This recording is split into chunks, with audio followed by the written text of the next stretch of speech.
Hello dear students, welcome to our channel educational goal. और आपकी जो क्लास 12th भूगोल की जो त्रैमासिक एग्जाम होने वाली है, तो उसके लिए हम पेपर लेकर के आ चुके हैं। तो देखिए, आप सबको पता है कि अब आपको जो पेपर मिलेगा वो 70 अंक का मिलेगा और टाइम वही 3 घंटा है आपको।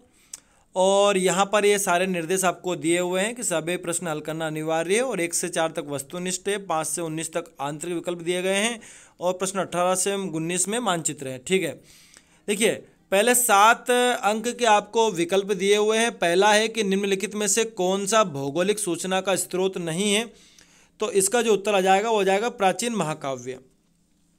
फिर अगला है कि मानव विकास सूचकांक को मापने की जो सीमा है तो वो क्या है, तो वो है 1 से तो 1000। ये आप डी वाला ऑप्शन देख रहे हैं, 1 से 1000 है। ठीक है, फिर जो अंगूर की जो कृषि की जाती है उसकी विशेषता है वो क्या है कि भाई भूमध्य सागरीय क्षेत्रों में इसकी खेती की जाती है। ठीक है, तो भूमध्य सागरीय, ये पहला वाला आ जाएगा इसमें। फिर अगला है विश्व के कितने प्रतिशत स्थल भाग पर जनसंख्या निवास करती है, तो इसका उत्तर रहेगा 10% भाग पर। ठीक है, इसमें आ जाएगा 10%। फिर अगला है निम्न में से किस प्रदेश की जनसंख्या घनत्व उच्चतम है, तो इसका जो उत्तर रहेगा वो रहेगा बिहार। ठीक है, फिर अगला है नैनीताल, मसूरी, पचमढ़ी किस प्रकार के नगर हैं, तो ये सारे के सारे पर्यटन नगर हैं, आप सभी को पता है। फिर अगला है ग्रामीण बस्तियों में मुख्य रूप से आर्थिक क्रियाकलाप से जुड़े लोग रहते हैं। कौन से आर्थिक क्रियाकलाप जुड़े हुए रहते हैं? प्राथमिक, है ना, तो इसमें आ जाएगा प्राथमिक क्रियाकलाप। फिर आगे रिक्त स्थान दिए हुए हैं, वो भी 7 अंक के हैं आपको। देखिए, मानव भूगोल मानव समाज और धरातल के बीच संबंधों का रिक्त स्थान अध्ययन है। तो देखिए इसमें क्या आएगा? संश्लेषित। क्या आएगा? संश्लेषित।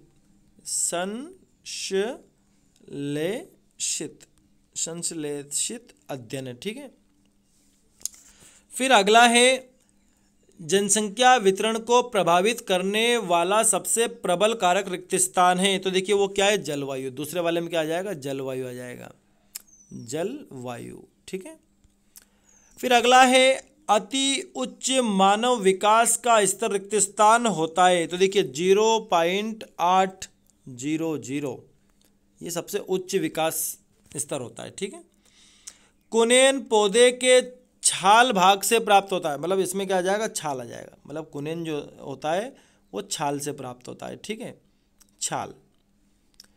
फिर आगे बढ़ते हैं, श्रमजीवी जनसंख्या को रिक्त स्थान वर्गों में विभाजित किया जाता है। देखिए इसमें आ जाएगा 4। क्या आ जाएगा इसमें? 4। फिर अगला है पहाड़ी नगरों का विकास रिक्त स्थान नगरों के रूप में हुआ है। तो देखिए हिल स्टेशन। क्या आ जाएगा इसमें? Hill station. हिल स्टेशन मैं फिर से लिख देता हूँ, हिल स्टेशन, हिल स्टेशन। ठीक है, स्टेशन आप लिख लीजिएगा। फिर अगला है कि भारत के भू अभिलेख का संधारण रिक्त स्थान विभाग करता है। भारतीय सर्वेक्षण विभाग। क्या जाएगा इसमें? भारतीय सर्वेक्षण विभाग में आंसर बोल रहा हूँ, आप लिख लीजिएगा भारतीय सर्वेक्षण विभाग। फिर आगे बढ़ते हैं, हम सही जोड़ी मिलाना है। देखिए इसमें है मानवतावादी विचारधारा, तो इसमें आ जाएगा 1970 का दशक। सर्वाधिक जनसंख्या वाला देश, तो इसमें आ जाएगा चीन। डॉक्टर अमर्त्य सेन ये अर्थशास्त्री हैं। ठीक है, झूम कृषि, तो भारत के पूर्वी राज्य, भारत के पूर्वी राज्य। सबसे कम क्षेत्रफल वाला प्रदेश, तो इसमें आ जाएगा गोवा। ग्रामीण बस्तियां ये किस काम में रहती है? संलग्न प्राथमिक क्षेत्र की गतिविधि जो करती है। ठीक है, तो ये आ जाएगा इसमें। गन्ना के लिए कौन आ गया? उत्तर प्रदेश। ठीक है, फिर अगला है एक वाक्य शब्द में उत्तर देना है कि पृथ्वी के भौतिक घटकों के नाम लिखिए। तो जो पृथ्वी के जो भौतिक घटक है वो क्या क्या है? मनुष्य, पेड़ पौधे और जीव जंतु। मनुष्य, पेड़ पौधे एवं जीव जंतु। ठीक है, आगे देखते हैं, एक स्थान से दूसरे स्थान तक जाने की प्रक्रिया क्या कहलाती है? उत्प्रवास। क्या कहलाती है? उत्प्रवास। उत्प्रवास। फिर अगला है मानव विकास रिपोर्ट को सी एजेंसी लाती है? तो देखिए ज़रा, इसका जो उत्तर है संयुक्त राष्ट्र विकास कार्यक्रम। आप यानी कि आपसे ये पूछा है कि मानव विकास रिपोर्ट को कौन सी एजेंसी लाती है, तो संयुक्त राष्ट्र विकास कार्यक्रम, ठीक है इसका उत्तर। फिर अगला है कि यूएनडीपी का पूरा नाम, तो यही संयुक्त राष्ट्र विकास कार्यक्रम, ठीक है, यही इसका जो है फुल फॉर्म है, यानी कि United Nation Development Programme, United Nation Development Programme, ये इसका फुल फॉर्म हो जाएगा।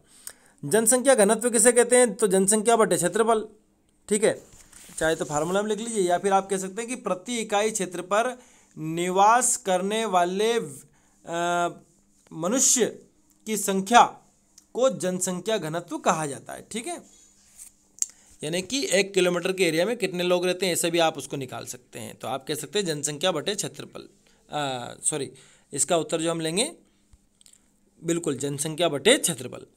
अगला है वे पत्तन नगर जो मुख्यतः आयात निर्यात में संलग्न रहते हैं क्या कहलाते हैं, तो देखिए उनको बोलते हैं परिवहन नगर। क्या बोलते हैं, परिवहन नगर। फिर अगला है 2011 की जनगणना के अनुसार भारत में कुल कितने 10 लाख ही नगर हैं, मतलब 10 लाख वाले कितने नगर है भारत में, तो 53 है, ठीक है, 53 ऐसे नगर हैं जो 10 लाख से ऊपर जनसंख्या है, ठीक है। अब 2 अंक वाले प्रश्न देख लेते हैं कि परिक्षिप्त बस्तियां किसे कहते हैं, उसके अथवा में ग्रामीण बस्तियों के बसावट की 2 प्रमुख विशेषताएं बतानी है, ठीक है। फिर अगला है 7वां कि जनसंख्या वृद्धि के घटक कौन कौन से लिखना है, या फिर सीमांत श्रमिक किसे कहते हैं। फिर 8वां प्रश्न है कृषि गहनता कैसे ज्ञात करते हैं, या फिर रेडजेल के अनुसार मानव भूगोल की परिभाषा लिखिए।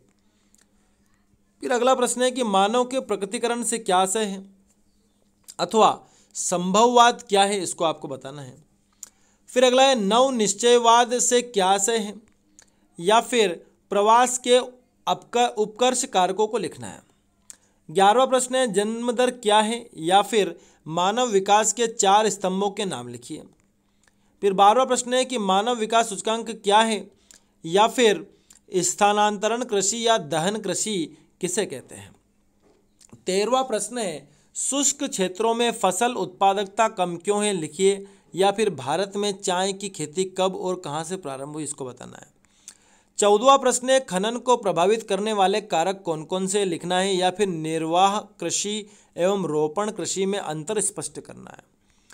15वां प्रश्न है जनसंख्या नियंत्रण के उपायों को लिखिए, या फिर जनसंख्या वृद्धि के कारण लिखिए।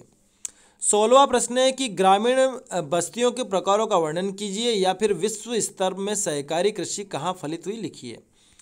17वां प्रश्न है कि विश्व जनसंख्या को प्रभावित करने वाले भौगोलिक एवं आर्थिक कारणों का वर्णन कीजिए।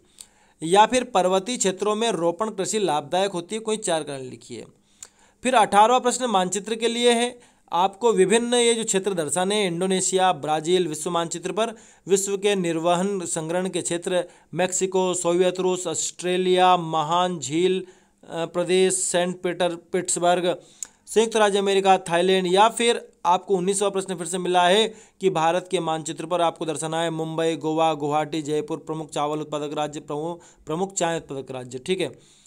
और भी है प्रमुख कपास उत्पादक राज्य, गंगा नदी, अरब सागर और नर्मदा नदी। ये इतने सारे आपको प्रश्न हैं। वीडियो अंत तक देखने के लिए धन्यवाद। Thanks for watching this video.